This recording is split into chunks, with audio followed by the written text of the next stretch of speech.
अस्सलाम वालेकुम स्टूडेंट्स, कैसे हैं आप सब। उम्मीद करती हूँ आप सब लोग ठीक होंगे, खैरियत से होंगे। इस बार जो केमिस्ट्री की आपकी बुक है 2025-2026 सेशन की, वो चेंज हुई है, थोड़ी सी बुक में चेंजिंग हुई है। तो इसके लेक्चर्स स्टार्ट करते हैं। चैप्टर 1 है इसका, states of matter and phase changes. इसमें हम मैटर की स्टेट्स को डिस्कस करेंगे, फेज चेंजेस को डिस्कस करेंगे। ठीक है, सबसे पहले तो हमें इसका इंट्रोडक्शन पढ़ना है। व्हाट इज केमिस्ट्री, केमिस्ट्री क्या है। ठीक है, इम्पोर्टेंट लाइंस जो होंगे उनको हम साथ साथ अंडरलाइन करते जाएंगे। Chemistry is the branch of science. अब इन्होंने ब्रांच लिख दिया है, लेकिन यहाँ पे ब्रांच ई की जगह एच कर लें आप। ठीक है, ब्रांच ऑफ साइंस, ये ब्रांच ऑफ साइंस है। ठीक है, which deals with the properties, composition and the structure of substances। Chemistry science की एक ब्रांच है। ठीक है, जिसको हम प्रॉपर्टीज से, किसी भी सब्सटेंस की प्रॉपर्टीज, उसकी कंपोजिशन यानी उसके अंदर कौन कौन सी चीजें प्रेजेंट है, उसका स्ट्रक्चर किस तरह का है, उसके अंदर क्या क्या खसूसियात हैं, केमिस्ट्री में हम ये सब चीजें डील करते हैं। इट ऑल्सो डील्स, इसको आप अंडरलाइन कर लें। ठीक है, it also deals with the physical and chemical changes in matter. इसमें हम किस किस चीज से डील करते हैं, किसी भी मैटर में, यानी मैटर क्या है, कोई भी चीज है जो जगह घेरती है, जिसका मैस है। ठीक है, उसकी हम फिजिकल और केमिकल चेंजेस को भी इसके अंदर डील करते हैं। ठीक है, एंड द लॉज और principal which govern these changes. और ऐसी चेंजेस में कौन सा लॉ या कौन सा प्रिंसिपल जो है वो मैटर कर रहा है, उसको भी हम केमिस्ट्री में पढ़ेंगे। यानी केमिस्ट्री साइंस की ब्रांच है, इसमें हम किसी भी सब्सटेंस का स्ट्रक्चर देखेंगे, उसकी कंपोजिशन देखेंगे, उसकी प्रॉपर्टीज देखेंगे। ठीक है, केमिस्ट्री में ये सारी चीजें होती है। और किसी भी मैटर के अंदर जो फिजिकल या केमिकल चेंज आ रहा है, वो भी केमिस्ट्री में ही हम डील करेंगे। ठीक है,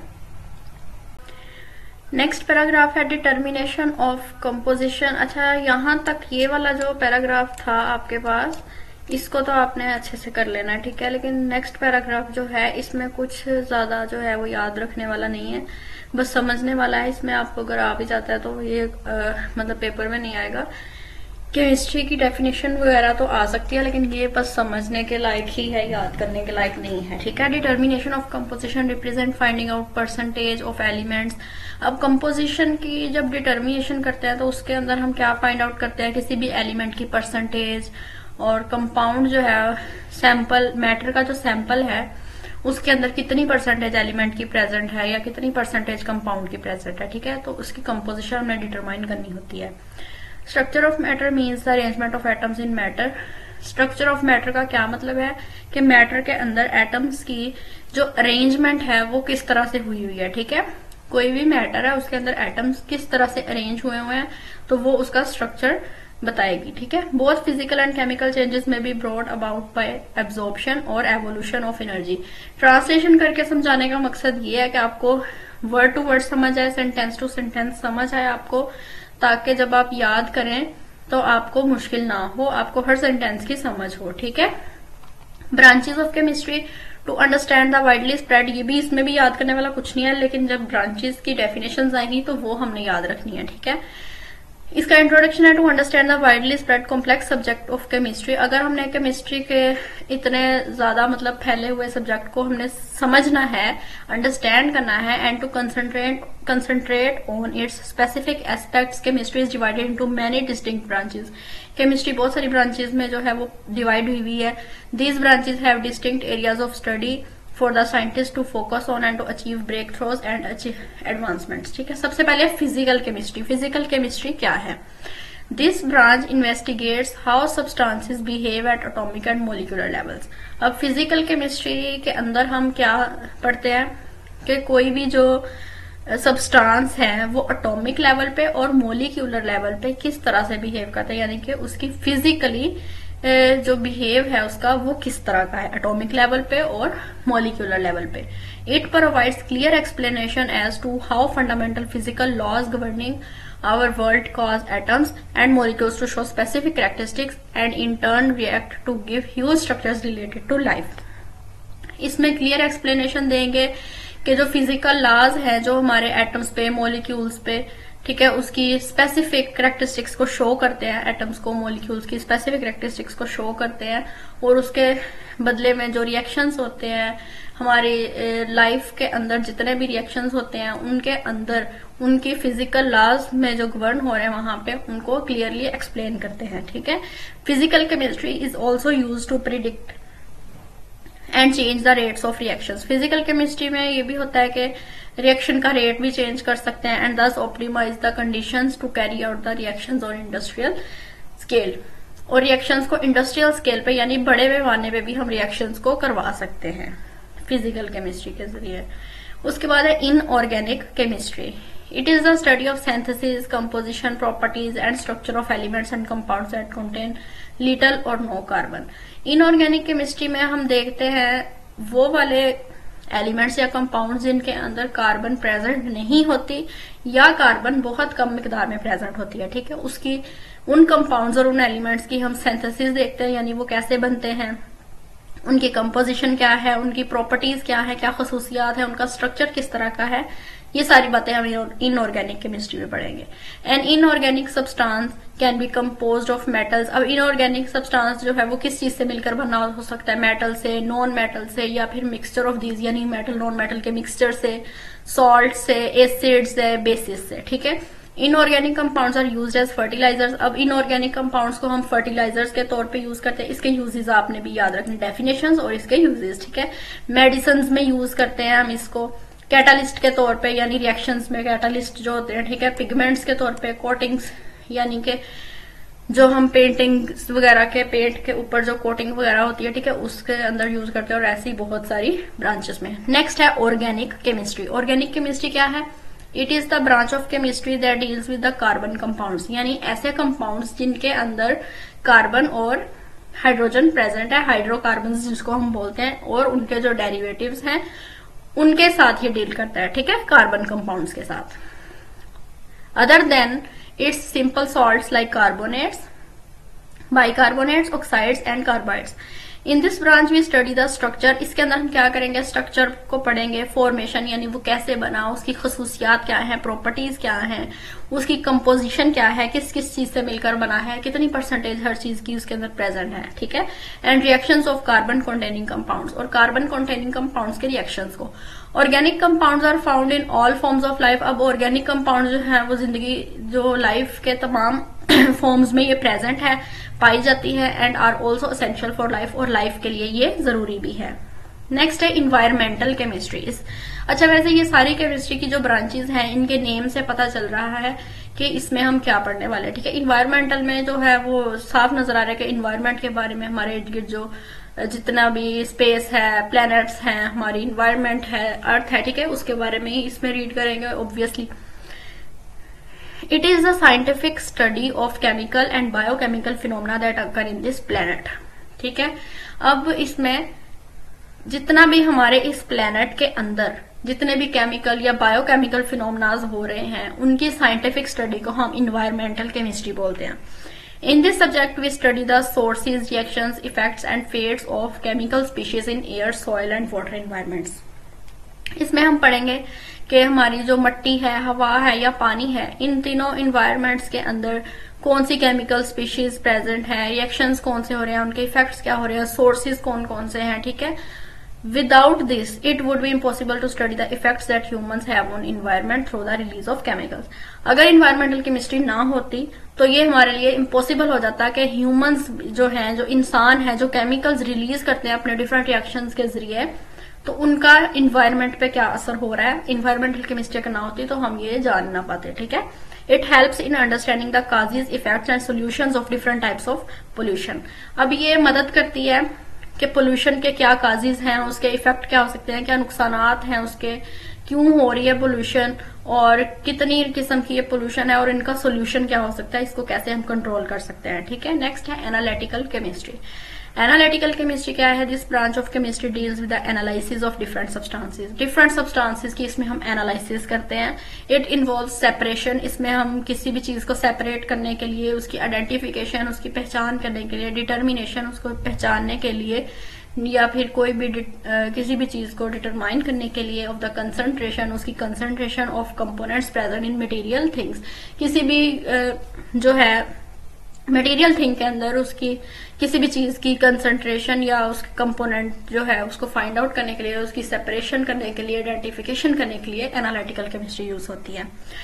Nowadays, the field of analytical chemistry generally involves the use of modern and sophisticated instruments to analyze the matter. आजकल जो है एनालिटिकल केमिस्ट्री की जो फील्ड है वो इन्वॉल्व हो गई है मॉडर्न और सोफिस्टिकेटेड इंस्ट्रूमेंट में, ताकि मैटर को एनालाइज किया जा सके। 6 नंबर पे है बायोकेमिस्ट्री। बायोकेमिस्ट्री क्या है? It is the branch of chemistry in which we understand life through chemical process. Bio का मतलब होता है लाइफ और केमिस्ट्री का मतलब है केमिकल प्रोसेसेस, ठीक है, जो भी। तो केमिस्ट्री की इस ब्रांच में हम लाइफ को अंडरस्टैंड करते हैं, जिंदगी को अंडरस्टैंड करते हैं केमिकल प्रोसेसेस के जरिए। It is the study of chemical substances, life through chemical processes. It is the study of chemical substances and vital process occurring in living organism. ये हमारे लिविंग ऑर्गेनिजम्स के अंदर जितने भी प्रोसेस हो रहे हैं, तो केमिकल सब्सटेंसेस जो हैं उनकी स्टडी के लिए ये यूज होता है। Biochemistry provide insights into the structure and function of molecules such as proteins, carbohydrates, lipids and nucleic acids. तो इन सारे इनसाइट्स हम देखते हैं, proteins, carbohydrates, lipids, nucleic acid, इनका स्ट्रक्चर और फंक्शन जो है वो सारा हम लोग बायोकेमिस्ट्री में देख सकते हैं। नेक्स्ट है nuclear chemistry. Nuclear chemistry deals with the reactions taking place in the nucleus of an atom. Nuclear chemistry में हम देखते हैं जितने भी रिएक्शन हो रहे हैं एटम के न्यूक्लियस के अंदर, वो हम न्यूक्लियर केमिस्ट्री में डील करते हैं, इसमें हम स्टडी कर सकते हैं, ठीक है। It deals with radio activity. इसमें ये क्या हो गया, इसमें हम रेडियो एक्टिविटी में डील कर सकते हैं, ठीक है। और न्यूक्लियर प्रोसेसेस में transformation in nuclei of atom. Nuclear chemistry has many applications. इसकी बहुत सारी एप्लीकेशंस है एग्रीकल्चर में, मेडिसिन में, इंडस्ट्री में और रिसर्च में। नेक्स्ट है पॉलीमर केमिस्ट्री। पॉलीमर केमिस्ट्री क्या है? Polymers are large molecules made by linking together a series of building blocks. अब ये पॉलीमर्स जो है ये लार्ज मॉलिक्यूल्स हैं, एक दूसरे से लिंक कर रहे हैं और बिल्डिंग ब्लॉक्स बना रहे हैं। Polymer chemistry focuses on the properties, structure and synthesis of polymers, ठीक है। पॉलीमर केमिस्ट्री जो है ये किस पे फोकस करिए? प्रॉपर्टीज पे फोकस करिए, यानी खसूसियात पे, स्ट्रक्चर, उसका स्ट्रक्चर किस तरह का है, या फिर पॉलीमर्स की सिंथेसिस कैसे हो रही है, या माइक्रोमोलिक्यूल्स की सिंथेसिस कैसे हो रही है। Many materials present in living organism including protein, cellulose, nucleic acid are naturally occurring polymers. अब लिविंग ऑर्गेनिज्म के अंदर जैसे प्रोटीन है, सेलुलोज है, न्यूक्लिक एसिड है, ये सारे नेचुरली अकरिंग पॉलीमर्स हैं। इनमें से कोई जो है वो आर्टिफिशियल नहीं है, नेचुरली हर इंसान के अंदर ये मौजूद होते हैं, ठीक है। उसके बाद है geochemistry. The study of chemical composition of earth and its sources and minerals is called geochemistry. अब अर्थ की जो केमिकल कंपोजिशन है, उसके सोर्सेज क्या हैं, मिनरल्स जो हैं या फिर कोई भी सोर्सेज जो हैं अर्थ के, उसको हम अगर रीड करेंगे, उसकी स्टडी करेंगे तो वो जियोकेमिस्ट्री है। Apart from its use in minerals exploration, geochemical mapping today has applications in environmental monitoring. इसको हम एनवायरमेंटल मॉनिटरिंग में भी यूज करते हैं, फॉरेस्ट्री में यानी जंगलात वगैरह में, ठीक है, एनवायरमेंट को मॉनिटर करने में यूज करते हैं, और मेडिकल रिसर्च में भी ये यूज हो रही है, ठीक है। नेक्स्ट है medical chemistry. In this branch of chemistry the chemist tries to design and synthesise medicine और drugs which are beneficial for Mankind.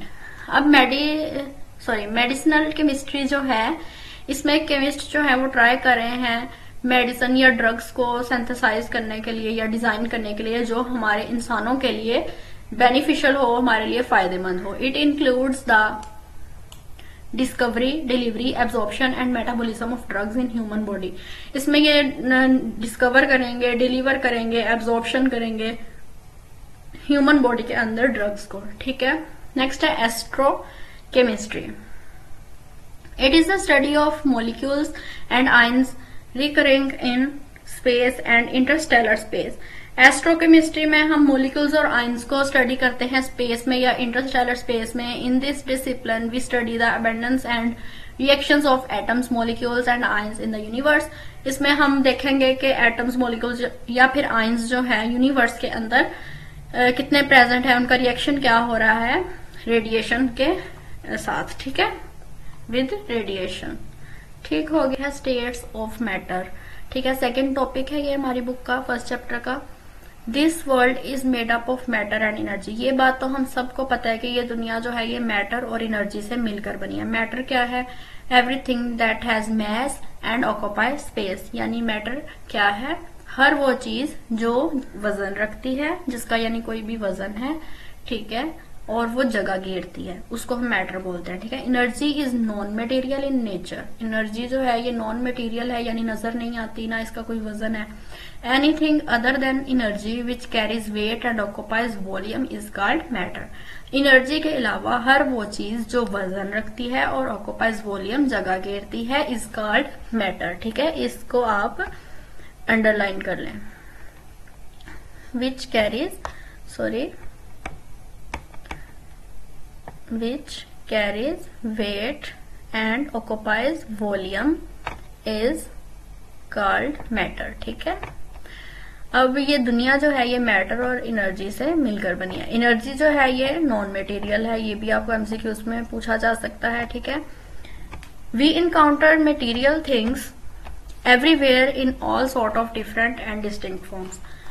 A state of matter is one of the many distinct forms in which matter can exist. State of matter जो है वो एक किस्म है जिसके अंदर matter जो है वो एग्जिस्ट करता है। We observe 4 states of matter, इसको अंडरलाइन कर लें।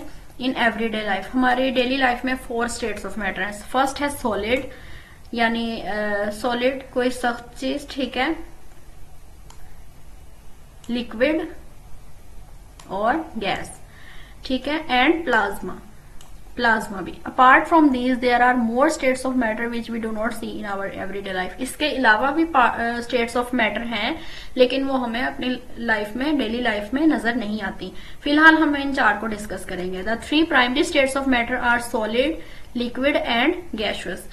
दे are different from each other. अब ये तो आप बेसिक पहली क्लासेस से भी पढ़ते आ रहे हैं सॉलिड, लिक्विड, गैस को, ठीक है। Due to different strength of intermolecular forces, arrangement of particles and distance between particles.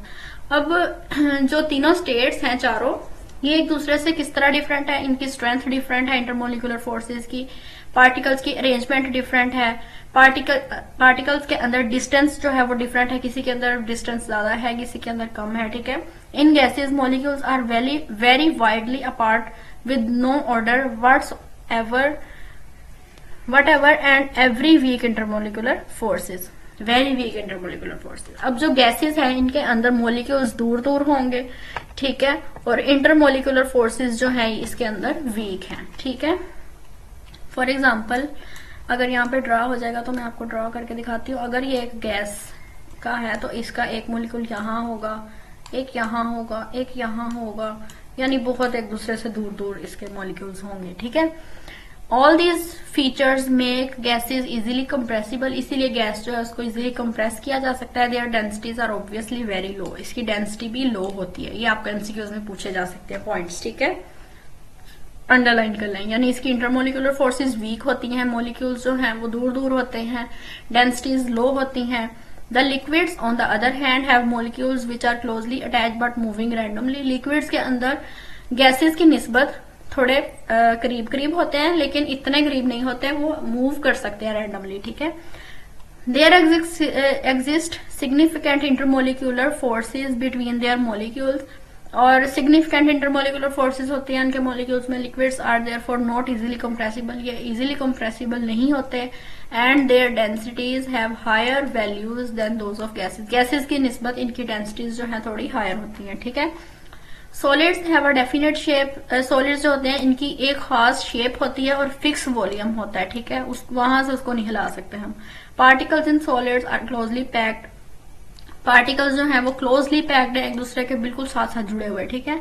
And have very strong inter atomic और इंटरमोलिकुलर अट्रैक्शंस। और इसके अंदर स्ट्रॉन्ग इंटरमोलिकुलर फोर्सेज होती है, ठीक है। The particles in solids remain fixed at their position, particles जो है वो फिक्स होते हैं अपनी पोजिशन पे, where they can oscillate about their mean position, सिर्फ वो अपनी ही जगह पे वाइब्रेशन कर सकते हैं, इधर उधर हिल नहीं सकते, ठीक है। Solids are relatively incompressible and rigid, ये सख्त होते हैं, रिजिड होते हैं और कंप्रेसिबल नहीं होते, कंप्रेस नहीं किया जा सकता इनको। The densities of solids are very high, solid की डेंसिटी जो है वो बहुत हाई होती है। Solids are the only state of matter which do not need any container to be stored, solid एक वाहिद स्टेट ऑफ मैटर है जिसको हम स्टोर करने के लिए किसी कंटेनर की जरूरत नहीं होती। In crystalline solids, crystalline solids के अंदर particles are perfectly arranged, particle perfectly arrange होते हैं और स्ट्रांगली एक दूसरे के साथ बॉन्डेड होते हैं, ठीक है। This makes them almost incompressible, they are the most dense substances, ठीक है। जो सॉलिड्स हैं ये मोस्ट डेंस सब्सटेंसेस कहलाते हैं, ठीक है। अब प्लाज्मा जो है is not so generally seen form of matter, ये ज्यादातर नहीं देखा जाता। It is composed of particles with very high kinetic energy, इसके अंदर जो पार्टिकल्स होते हैं उनके अंदर काइनेटिक एनर्जी बहुत ज्यादा होती है। It exist in fluorescent tubes, fluorescent tubes के अंदर ये प्रेजेंट होते हैं। लाइटनिंग एंड वेल्डिंग आर्क्स में प्रेजेंट होता है। Plasma can be considered as a partially ionised gas, इसको हम पार्शली आयोनाइज्ड गैस भी कंसीडर कर सकते हैं। कंटेनिंग, इसके अंदर इलेक्ट्रॉन्स होते हैं, आयंस होते हैं और फोटॉन्स होते हैं। Matter also exist in intermediate states where liquid meets gas and liquid meets solid, for example super critical fluids, liquid crystals and graphene, ठीक है। Super critical fluids are highly compressed states which show both properties of gases and liquid. Super critical fluids जो है ये highly compressed states होती हैं, इसके अंदर properties gases की भी होती हैं प्रॉपर्टीज और लिक्विड्स की, दोनों की प्रॉपर्टीज ये शो करता है। Chemical reactions which may not be carried out in conventional solvents may possibly be carried out in super critical carbon dioxide. अब नीचे आपको उन्होंने सॉलिड, लिक्विड और गैस तीनों की शेप्स बताई हैं। देखें सॉलिड के अंदर कितने टाइटली पैक्ड है पार्टिकल्स, लिक्विड्स के अंदर उससे कम है और गैस में तो बिल्कुल ही कम है, ठीक है। Liquid crystal is a state of matter whose properties are between those of conventional liquids and those of crystalline solids. Liquid crystal जो है ये ऐसी स्टेट ऑफ मैटर है जिसके इसके अंदर प्रॉपर्टीज क्या है, कन्वेंशनल लिक्विड की भी और क्रिस्टलाइन सॉलिड दोनों की प्रॉपर्टीज इसके अंदर प्रेजेंट है। Liquid crystals are used in display devices including computer monitor के अंदर ये यूज होता है, क्लॉक्स के अंदर यूज होता है, घड़ियों के अंदर, नेविगेशन सिस्टम के अंदर, ठीक है। ग्रेफीन जो है ये किसकी एग्जांपल है, एग्जांपल ऑफ 2 डायमेंशनल क्रिस्टल की एग्जांपल है। A single layer of carbon atom arranged in a hexagonal pattern, hexagonal pattern में ये अरेंज होता है। Graphene is a tough flexible, यानी इसको फ्लेक्सिबल है, इसको खींचा जा सकता है इधर उधर, ठीक है, किया जा सकता है। And light material with high resistance, ठीक है। उसके बाद states of matter that are not commonly encountered are called exotic states of matter, ठीक है। ऐसी स्टेट्स ऑफ मैटर जिसको हम कॉमनली इनकाउंटर नहीं कर सकते उनको हम एक्सोटिक स्टेट्स ऑफ मैटर कहते हैं। एग्जांपल्स आर डार्क मैटर, इसके अंदर आता है Bose, Einstein, condensate, nuclear matter, quantum spin liquid and many others, ठीक है। ये सारे वो हैं जो हम कॉमनली इनकाउंटर नहीं कर सकते, जिसको हम एक्सोटिक स्टेट्स ऑफ मैटर भी बोलते हैं। ये भी आपको आना चाहिए, आ सकता है आपको क्वेश्चन, शॉर्ट क्वेश्चन में आ सकता है एक्सोटिक स्टेट्स ऑफ मैटर क्या। एलिमेंट्स, कंपाउंड्स और मिक्सचर के बारे में इसमें हम एलिमेंट्स को पढ़ेंगे। एलिमेंट्स क्या है, कंपाउंड्स क्या है, मिक्सचर क्या है। Matter in this world exist in the form of elements. अब इस वर्ल्ड में जो मैटर है वो किस फॉर्म में एग्जिस्ट कर रहा है, एलिमेंट की फॉर्म में, कंपाउंड की फॉर्म में और मिक्सचर की फॉर्म में। Element is the simplest form of matter, जब एलिमेंट जो है ये मैटर की सिंपलेस्ट फॉर्म है, ठीक है। It is a pure substance containing the same kind of atom, ये एक प्योर सब्सटेंस है, इसके अंदर same kind of atom present है। It can not be broken down into simpler substances, को हम तोड़ नहीं सकते, सिंपल सब्सटेंस में नहीं कन्वर्ट कर सकते, मतलब ऑर्डिनरी केमिकल रिएक्शंस के जरिए नहीं कर सकते। Elements exist in all 3 forms, elements जो है ये 3 फॉर्म्स में प्रेजेंट होते हैं, सॉलिड, लिक्विड और gas. Most of the elements found in this world exist in solid form, ज्यादातर एलिमेंट्स जो इस दुनिया में पाए जाते हैं वो सॉलिड फॉर्म में होते हैं। Liquid and gaseous elements are very few in numbers, liquid और गैशियस एलिमेंट्स जो हैं वो कुछ ही हैं इस नंबर में एज कम्पेयर टू सॉलिड, यानी सॉलिड ज्यादा पाए जाते हैं, लिक्विड और गैशियस कम है, ठीक है। एलिमेंट्स में भी मेटल, एलिमेंट्स मेटल भी हो सकते हैं, नॉन मेटल भी हो सकते हैं, मेटालॉइड भी हो सकते हैं और नोबल गैस भी हो सकते हैं। Elements can also exist in the form of atoms, elements जो है वो एटम की फॉर्म में भी एग्जिस्ट कर सकते हैं, मोलिक्यूल्स की फॉर्म में भी, आयंस की फॉर्म में भी, या आइसोटोप्स की फॉर्म में भी एग्जिस्ट कर सकते हैं। ठीक है। Examples of important elements are sodium, potassium, magnesium, calcium, carbon, silicon, nitrogen, oxygen, chlorine, helium, copper, gold, zinc, silver, nickel, cobalt, mercury, bromine and iodine. ठीक हो गया। अब इम्पोर्टेंट एलिमेंट्स जो हैं वो है जी सोडियम। सोडियम का केमिकल वो जो सिंबल है वो क्या है, एन, कैपिटल एन और कैपिटल एन और स्मॉल ए। ठीक है। यहाँ पे थोड़ा सा लिखना मेरे लिए मुश्किल हो रहा है, लेकिन इस तरह से। ठीक है। उसके बाद है पोटाशियम के, magnesium Mg, calcium Ca, carbon capital C, silicon, nitrogen capital N, ठीक है, ऑक्सीजन कैपिटल O। इस तरह से सबके इनके सिंबल आपको आने चाहिए। Compound is also a pure substance. जो कंपाउंड है ये एक प्योर सब्सटेंस है। It is made up of 2 और more different chemically elements combined in a fixed ratio. Compound जो है ये एक प्योर सब्सटेंस है, ये 2 या 2 से ज्यादा डिफरेंट केमिकल एलिमेंट से मिलकर बनता है एक फिक्स्ड रेशो में। व्हेन एलिमेंट्स कम टुगेदर, जब एलिमेंट्स एक दूसरे से मिलते हैं, they react with each other, एक दूसरे से रिएक्ट करते हैं, एंड फॉर्म केमिकल बॉन्ड्स, उनके दरमियान बॉन्ड्स बन जाती हैं और उनको हम इजीली तोड़ नहीं सकते। ये पूरा पैराग्राफ, बल्कि ये यहाँ से सारा ही आपको आना चाहिए। कंपाउंड्स में भी मोलिक्यूलर, कंपाउंड्स मोलिक्यूलर भी हो सकते हैं, आयनिक भी हो सकते हैं, इंटरमेटैलिक भी हो सकते हैं, कोऑर्डिनेशन कॉम्प्लेक्सेस भी हो सकते हैं। ठीक है। यानी ये कंपाउंड्स की किस्में हैं। कंपाउंड्स में ऑल्सो भी inorganic and organic in nature. Nature में ये ऑर्गेनिक और इनऑर्गेनिक भी हो सकते हैं। Examples of important compounds are water. Important compound जो है वो वाटर है, अमोनिया है, मीथेन है, carbon dioxide, sodium carbonate, potassium chloride, starch, proteins, carbohydrates, mineral acids, organic acids, etc। अगर आपने इसको याद करना है तो आप कुछ याद रख लें, इनमें से सारे याद करने की जरूरत नहीं है। लेकिन अगर आपको एमसीक्यूज में आ जाता है कि मिनरल एसिड जो है ये क्या है, एलिमेंट है, कंपाउंड है, क्या है, तो आपको पता होना चाहिए। ठीक है। The composition and properties of an element or a compound are uniform throughout a given sample and from one sample to another। composition या properties जो है किसी element की या compound की वो uniform होती हैं एक given sample में। ठीक है। एक sample से दूसरे sample में। A mixture is formed when more than one type of element or compound are mixed। mixture क्या है, जब एक से ज्यादा किस्म के एलिमेंट्स या कंपाउंड्स मिलते हैं आपस में तो वो मिक्सचर बनाते हैं। ठीक है। जब एक रेशो में उनको मिक्स किया जाता है आपस में तो वो एक मिक्सचर बना देते हैं। मिक्सचर की डेफिनेशन को अंडरलाइन कर लें।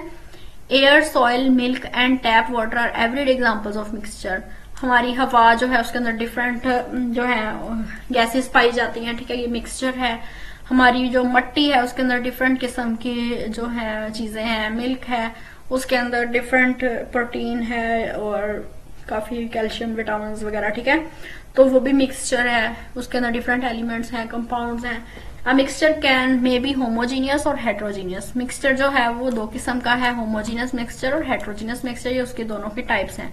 A solution of salt and water is an example of homogeneous mixture. अब सॉल्ट का जो सोल्यूशन है या फिर वाटर जो है ये दोनों क्या है, होमोजीनियस मिक्सचर की एग्जांपल है, because its concentration is uniform throughout. A sample of rock, अब जो पत्थर है ये एक हेट्रोजीनियस मिक्सचर है, because the concentration of its constituent is different in different parts, क्योंकि उसके डिफरेंट पार्ट्स में डिफरेंट चीजें प्रेजेंट होगी। Rocks are composed of different types of minerals such as granite, mica and limestone. तो इन चीजों से मिलकर रॉक बनता है तो इसकी कंपोजिशन भी डिफरेंट होगी। So it is heterogeneous mixture. Allotropic forms of substances की जो एलोट्रोपिक फॉर्म्स हैं वो क्या है, एलिमेंट्स में exist in more than one structural forms which can exhibit quite different physical and chemical properties. Elements जो है वो ऐसा भी हो सकता है कि एक से ज्यादा स्ट्रक्चरल फॉर्म में प्रेजेंट हो। ठीक है। कोई भी एलिमेंट जो है और उसकी फिजिकल और केमिकल प्रॉपर्टीज हर एक में डिफरेंट हो, हर स्ट्रक्चर में। ठीक है। These forms are called allotropic forms of and phenomena is called allotropy. अब ऐसी फॉर्म को हम क्या कहेंगे, एलोट्रोपिक फॉर्म, और इस फिनोमेना को यानी इस पूरे प्रोसेस को हम कहेंगे एलोट्रोपी। यहां तक आप अंडरलाइन कर लें। Element oxygen exist in 2 allotropic forms. For example oxygen है, ये 2 एलोट्रोपिक फॉर्म में पाई जाती है, जैसे ऑक्सीजन और ओजोन, दोनों में ऑक्सीजन प्रेजेंट है, ठीक है, ऑक्सीजन एंड ओजोन, तो दोनों के अंदर ऑक्सीजन तो प्रेजेंट है। Similarly carbon exist in 3 main allotropic forms. Carbon जो है ये 3 एलोट्रोपिक फॉर्म्स में पाई जाती है, जैसे डायमंड है, ग्रेफाइट है और बकमिंस्टर फुलरेंस, ठीक है।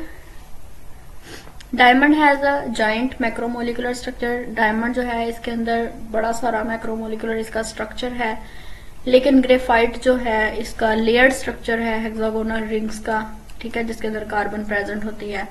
बकमिंस्टर फुलरीन जो है C60 इसको बोलते हैं हम, consist of spheres made of atoms arranged in pentagons and hexagons इसमें होते हैं, ठीक है। Fullerenes are stable at high temperatures. High temperature में ये स्टेबल होते हैं और हाई प्रेशर में ये स्टेबल रहते हैं। Being covalent in nature they are soluble in organic solvent. Organic solvent के अंदर ये डिजोल्व हो सकते हैं।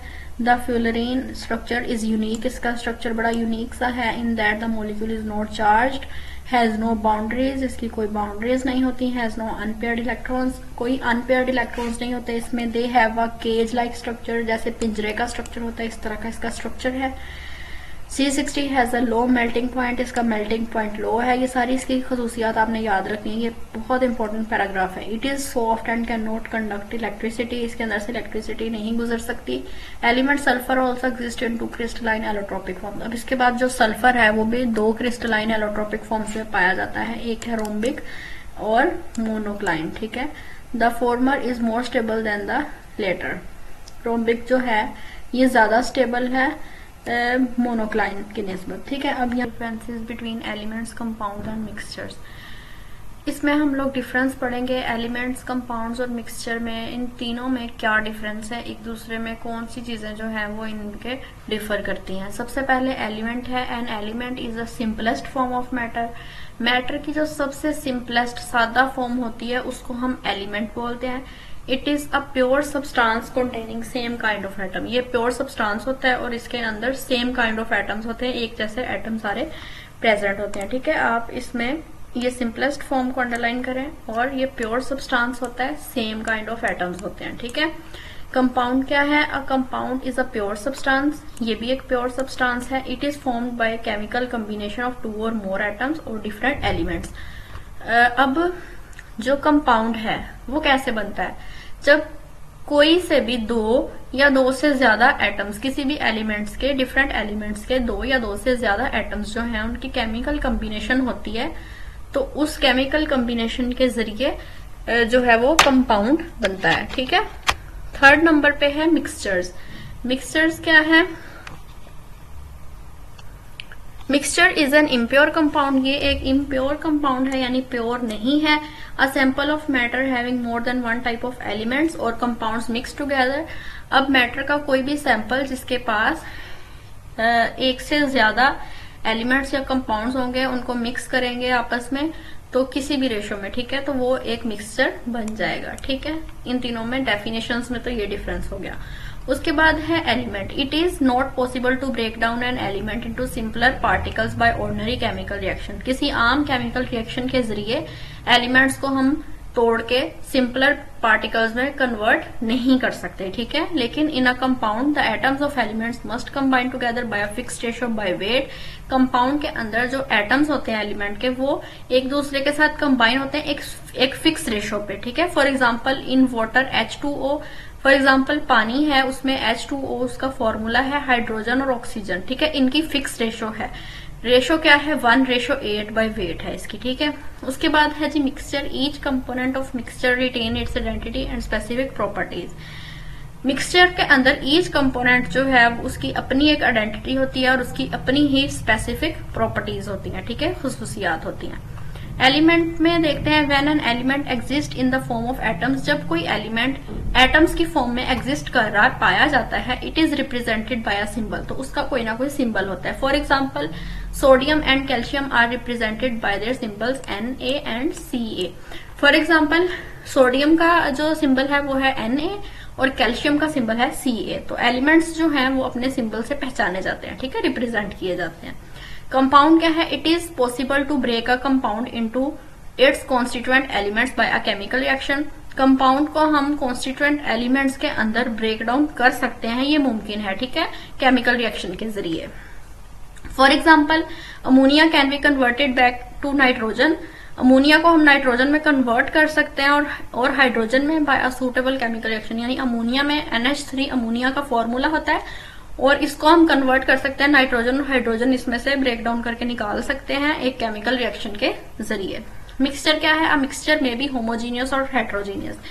मिक्सचर जो है वो होमोजीनियस भी हो सकता है और हेट्रोजीनियस भी हो सकता है। For example the solution of common salt in water is homogeneous mixture. अगर हम नमक को पानी में हल कर देते हैं, ठीक है, तो एक ये होमोजीनियस मिक्सचर की एग्जाम्पल है। While a sample of rock is heterogeneous mixture. लेकिन जो रॉक है उसका सैंपल वो एक हेट्रोजीनियस मिक्सचर है, रॉक के अंदर डिफरेंट चीजें जो है वो पाई जाती हैं, ठीक है, तो वो हेट्रोजीनियस मिक्सचर हुआ। ये हम पीछे भी पढ़ चुके हैं। अगर आपने अभी तक पिछले लेक्चर नहीं लिए तो आप मेरे चैनल पे जाके ले सकते हैं, पूरी प्लेलिस्ट मौजूद है, ठीक है। एलिमेंट्स में gaseous elements exist in the form of independent molecules. जो गैसियस एलिमेंट्स हैं यानी गैस फॉर्म में, वो इंडिपेंडेंट मॉलिक्यूल की फॉर्म में है। For example nitrogen, oxygen and chlorine. Noble gases भी इसमें पाई जाती है, however exist as monoatomic molecules.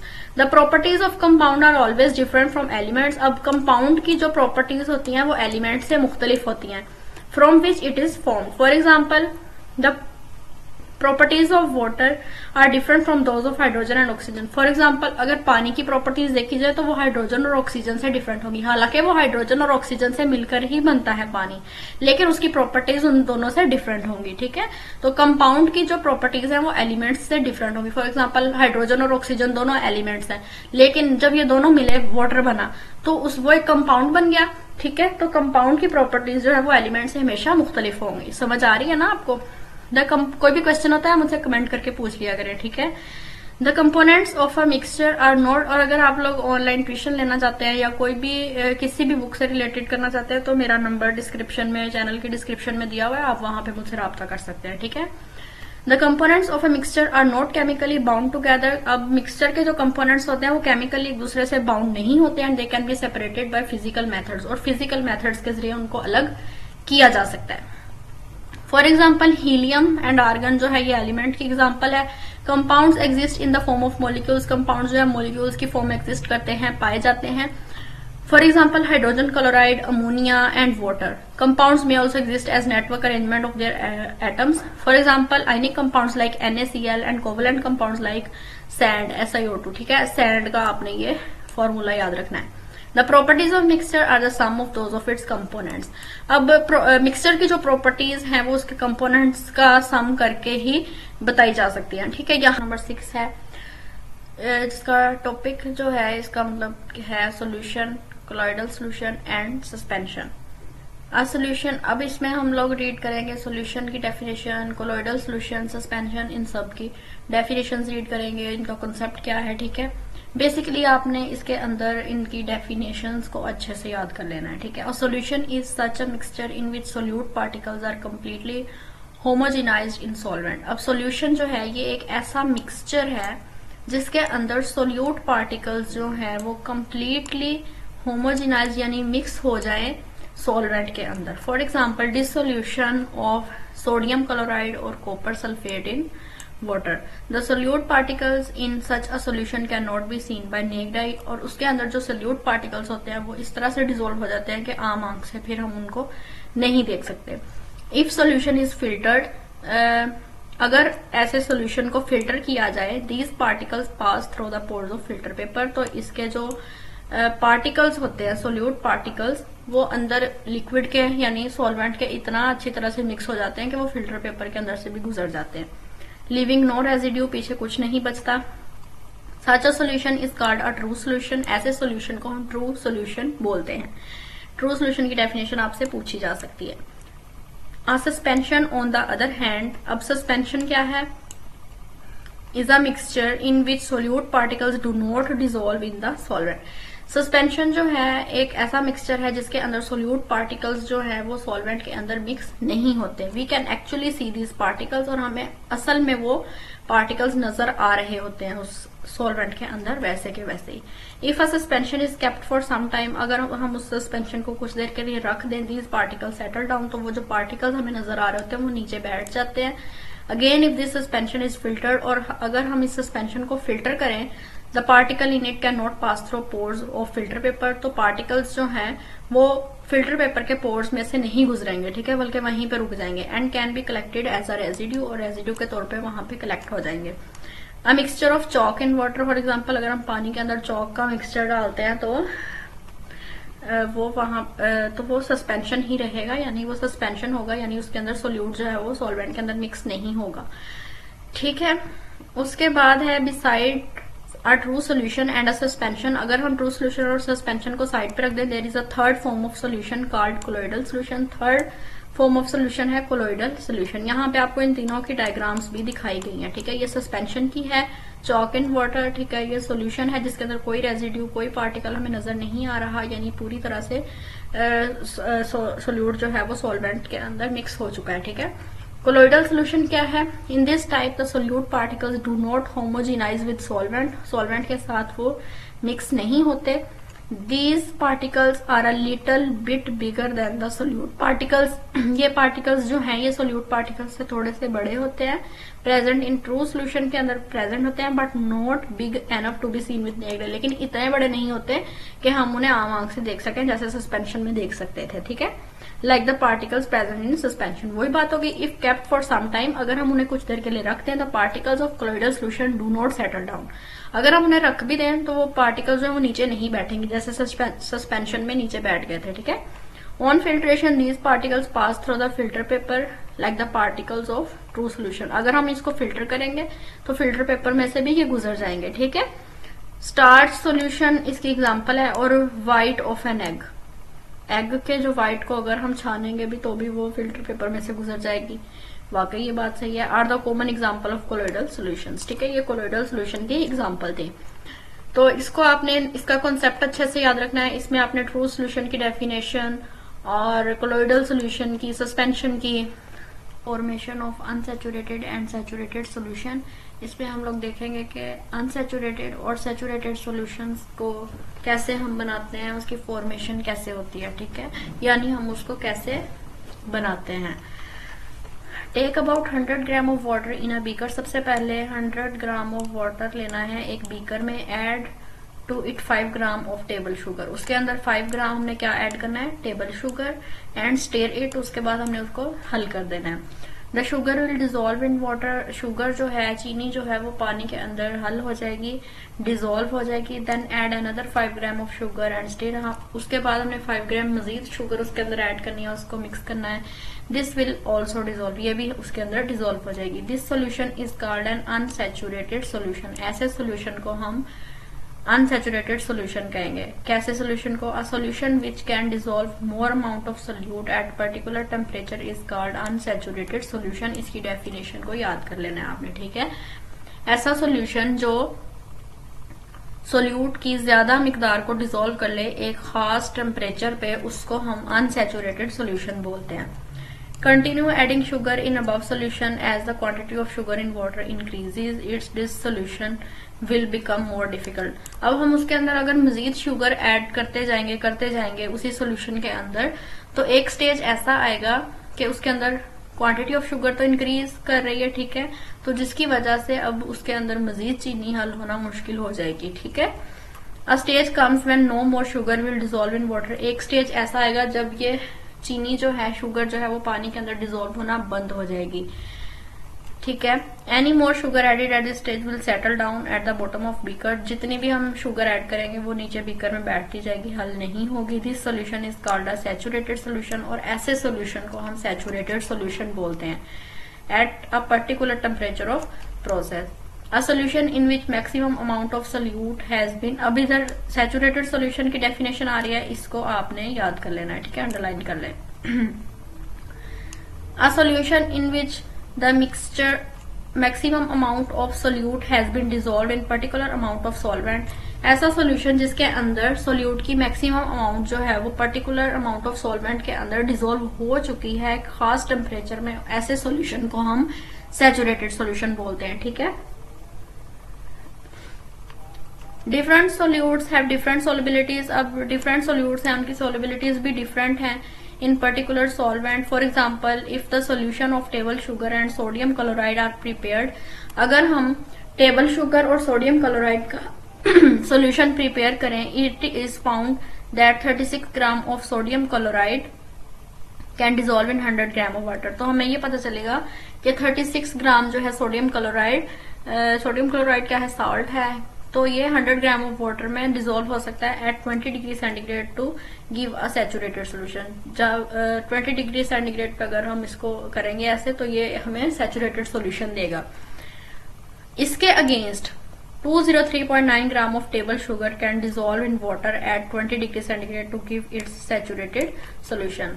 ठीक है। लेकिन अगर इसके अगेंस्ट देखा जाए तो 203.9 ग्राम जो है टेबल शुगर हम डिसॉल्व कर सकते हैं 20 डिग्री सेंटीग्रेड पे सैचुरेटेड सॉल्यूशन बनाने के लिए। ठीक है। In other words, the solubility of table sugar in water is far greater than that of sodium chloride at 20 degree. इस लाइन को आप अंडरलाइन कर ले, एमसीक्यूज में पूछी जा सकती है। सोलबिलिटी, टेबल शुगर की जो सोलबिलिटी है पानी में वो सोडियम क्लोराइड से ज्यादा है एट 20 डिग्री सेंटीग्रेड पे। ठीक है। This is due to the fact that sugar molecules are larger than salt ions.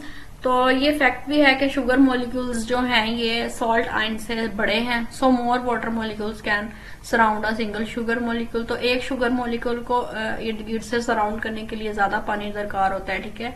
Causing it to dissolve in larger amounts. तो इसको डिसॉल्व करने के लिए लार्जर अमाउंट की जो है वो जरूरत पड़ती है। Effect of temperature on the solubility of solute. Temperature का जो इफेक्ट है वो सोल्यूट की सोलिबिलिटी पे क्या होगा। ठीक है। तो इसका टेम्परेचर का इफेक्ट क्या होगा ये हम डिस्कस करेंगे। The solubility of solute is the amount of solute which can dissolve in 100 gram of solvent at particular temperature. इसको अंडरलाइन करें।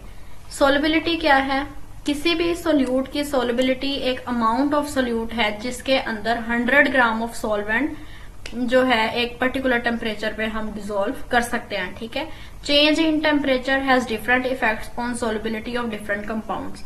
अब टेम्परेचर का अगर चेंज होगा, अगर हम टेम्परेचर को चेंज करेंगे तो इसके जो है इफेक्ट्स भी डिफरेंट होंगे। ठीक है। Usually the solubility increases with the increase in temperature. Usually तो ये होता है आमतौर पे कि सोलिबिलिटी जो है वो इंक्रीज करती है जब टेम्परेचर इंक्रीज होता है, but it can not be taken as general rule. लेकिन हम इसको जनरल रूल के तौर पे नहीं ले सकते। There are large number of compounds whose solubility in water increases with the increase in temperature। Large number of compounds present होते हैं। ठीक है। जिनकी सोलिबिलिटी जो है पानी के अंदर इंक्रीज होती है जब हम टेम्परेचर को इंक्रीज करते हैं तो उनकी सोलिबिलिटी भी इंक्रीज हो जाती है। पोटाशियम नाइट्रेट है, सिल्वर नाइट्रेट, पोटाशियम क्लोराइड, ये इसकी एग्जाम्पल है। ठीक है। ये the solubility of sodium chloride in water does not increase appreciably with the increase in temperature। Sodium chloride की सोलिबिलिटी जो है पानी के अंदर इंक्रीज नहीं होगी टेम्परेचर के इंक्रीज होने से। ठीक है। ये आपको एमसीक्यूज में पूछ सकते हैं। The solubility of compounds like lithium carbonate and calcium carbonate decrease with the increase in temperature. Solubility of gases in water also decreases with the increase in temperature. अगर गैसेज की बात की जाए, पानी के अंदर गैसेज की जो सोलिबिलिटी होती है अगर टेम्परेचर को इंक्रीज कर दिया जाए तो गैसेज की सोलिबिलिटी जो है वो डिक्रीज हो जाएगी। Similarly, the solubilities of copper sulfate and sodium nitrate also increase with increase in temperature। अगर हम कॉपर सल्फेट और सोडियम नाइट्रेट की बात करें तो इसकी जो सोलिबिलिटी है वो इंक्रीज होगी with increase of temperature. However, the solubility of calcium hydroxide decreases with the increase in temperature। लेकिन कैल्शियम हाइड्रोक्साइड की जो सोलिबिलिटी है वो डिक्रीज हो जाएगी अगर हम टेम्परेचर को इंक्रीज करेंगे। तो यहाँ पे डायग्राम्स में आपको सोलिबिलिटी कर्व्स शो करवाई गई हैं और उसके बाद एक एक्टिविटी है। Take 100 gram of water in a beaker and prepare saturated solution of sugar at room temperature. एक बीकर के अंदर आपने 100 ग्राम ऑफ वाटर लेना है, उसका सैचुरेटेड सोल्यूशन प्रिपेयर करना है शुगर ऐड करके रूम टेम्परेचर पे, उसको कोई हीट अप नहीं करना। उसके बाद आपने heat the beaker on spirit lamp के ऊपर आपने उसको हीट करना है। Add a little more sugar in it, थोड़ी सी आपने उसके अंदर शुगर ऐड करनी है, उसको मिक्स करना है। Will this sugar B dissolve in it, क्या उसके अंदर वो शुगर डिजोल्व होगी? You will notice that by heating the solution the quantity of sugar dissolve in water has increase, the solubility of sugar has increase. जैसे जैसे वो quantity जो है शुगर की डिजोल्व होते जाएगी पानी में, उसकी सोलिबिलिटी भी इंक्रीज होगी, तो शुगर की सोलिबिलिटी जो है वो भी इंक्रीज होती जाएगी। ठीक हो गया, यहां तक आज का हमारा टॉपिक था। आई होप सो आपको अच्छे से समझ आई होगी। कोई भी क्वेश्चन है आप मुझसे कमेंट करके पूछ सकते हैं। इंशाल्लाह अगली वीडियो में मिलेंगे, तब तक के लिए अल्लाह हाफिज।